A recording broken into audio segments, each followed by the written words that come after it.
Ah, the weather's so nice. The whole winter, it's been really cold. Obviously it's winter. I'm looking for my hat to grab the GoPro. What's up guys, welcome back to the channel. Today, I'm going to start working on one of the cars I've had here at home now for a while. A little bit of backstory on this car. You guys probably saw it in the background. It was my mom's car. We ended up getting her a new car. So this one, I just kind of took it over.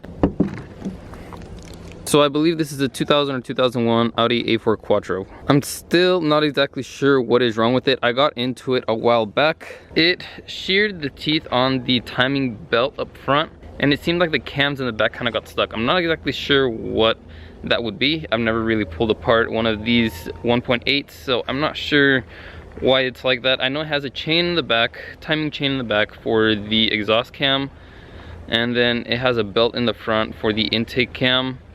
And I don't know how they work together, but they just work together. Since it sheared the teeth on the timing belt, basically, I think it broke all the valves. It pushed all the valves in, bent them all, because it has no compression whatsoever. Basically, what had happened was she was just driving, and as she was driving, the car shut off. I would turn over the engine, and I would just hear the engine had no compression. It was just like a steady starter going, and so I thought, it's weird, no compression. The piston slapped the valves, long story short, and now we got to pull it apart, figure out why it did that before we throw it back together and then put it back in.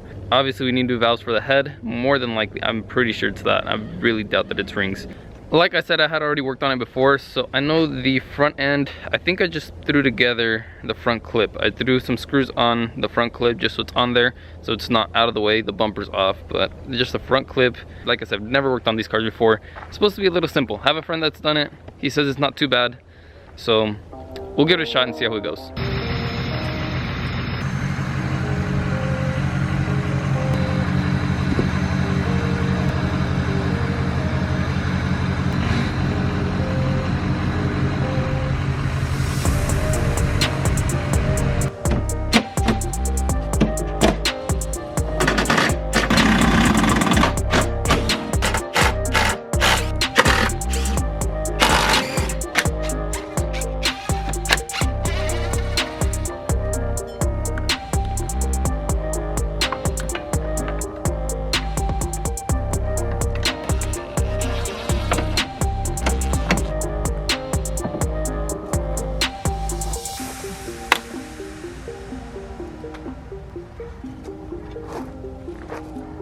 All right, now I gotta figure out how the harness goes. I'm gonna have to lift the car to get the training bolts from under, because I don't think I'm gonna be able to reach from back here. Doesn't seem like it. I did not think that whole front end was together as much as it was. I'll take a quick look at this and pick the camera back up once I have some progress. Okay, progress update. So far, I have pulled off the harness off the engine, exhaust. The exhaust, I just pull it off from right there. I think it should be fine. It might be a little bit of a hassle, but better than anything else back there that's just gonna bind later. The harness I pulled off the engine. I was told to pull it from the ECU, pull the ECU, disconnect it from back there, but I couldn't really figure it out. So once the engine is out, I'll go through the whole harness, take a look at it, so that I can throw the harness on the engine once it's out, when the engine's going back in, because it will be simpler, but I just could not figure it out with everything in the way. So I'll just do it later. It was a lot simpler to just pull the harness off the engine. Got that out of the way. Apart from the training bolts and the engine mount, the engine should come out next. I think I'm about ready to call it a day. It's getting dark. I have about 30 minutes left of light just to put all the tools away. And once the sun goes down completely, it's just gonna get way too cold for this. So I will pick this back up in the morning, and I will get to pulling the engine tomorrow. I'm excited because, like I said, I think it's just those handful of things. Training bolts are gonna be hard to get, but it should not be that bad. But I'm excited. If we're getting to the end of just pulling the engine, and then once we pull the engine, the fun stuff starts when we start dismantling the engine. Hopefully we get this done tomorrow. We might tear into it. I don't really want to tear into the same video, but we'll see how far we get. Alright boys, here we go, day 2. Woke up with a terrible headache today, but all I have to do is get the engine out so I can finish at least this video. All I'm gonna work on today is pulling the engine. Probably won't get into it anymore because I really did not want to do this, but I told myself to get out here and do it. At least pull the engine, throw it on the stand, and we'll tear into it another day. There wasn't much left. The training bolts to the engine and the engine mounts should be out. Should be fairly quickly.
Well boys, there she is.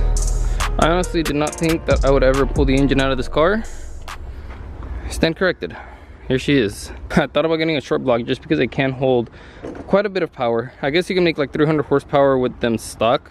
I'm not sure if that's maxing out the internals.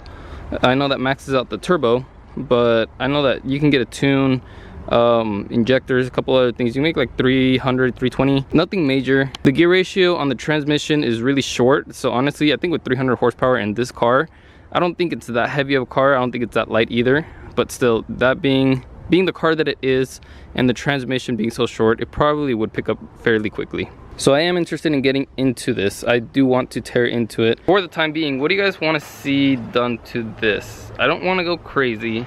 Thought about doing just stock internals, basically a rebuild. Gaskets, bearings, obviously the chains and the guides. Probably just gonna stay stock for the most part. Like I said, you can get a tune, make 300. I think that's good enough. I mean, for what it is, it's nothing special. It's not a Subaru. Thought about upgrading the turbo. I'm not sure if I want to go through with that. I was told that a stock turbo is not that expensive. It's better to replace than rebuild, so we might just replace it. I was told the clutch was brand new as well when we bought it. Apparently the clutch was new. I don't know if I want to believe that very well. They did break the housing on the transmission, so I kind of want to believe it, but at the same time I'm not sure. I do want to replace the flywheel, light flywheel, so if that's less than 200 bucks, I probably will pick it up. Yeah, the teeth on the pressure plate still look good, so the clutch probably was done. Not probably the best job, but it was done.